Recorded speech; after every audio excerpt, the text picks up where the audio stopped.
All right, this is the big story this morning. Haiti's prime minister has announced that he will resign amid mounting pressure and increasing violence in the country. Ariel says that he will step down once a transitional presidential council is created.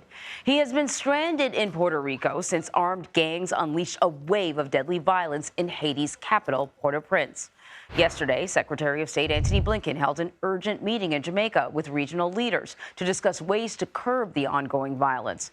And he presented details of the U.S. contribution to the multinational security mission in Haiti.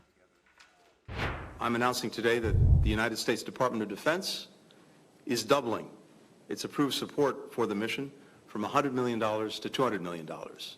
And that brings the total U.S. support to $300 million for this effort.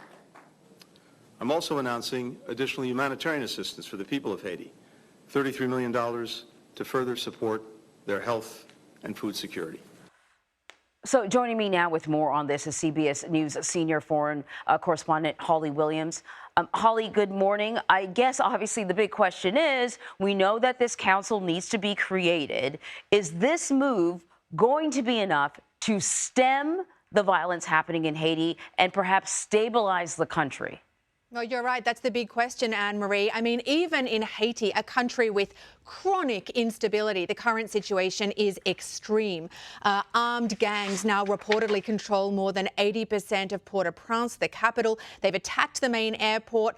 They have burned multiple police stations. They've raided 2 prisons, reportedly releasing over 4,000 prisoners there. Scores have now been killed. More than 15,000 people are said to be homeless after fleeing their neighbourhoods taken over by the gangs. Some are comparing this to a low-grade civil war. And in fact, the UN says that many of the weapons being used by the gangs were actually trafficked from the US. Announcing that he would resign, the Prime Minister Ariel said, quote, "It hurts us and revolts us to see all these people dying." And the big question is, where does Haiti go from here? This new presidential council that's going to be appointed will have 7 voting members coming from different factions and different groups.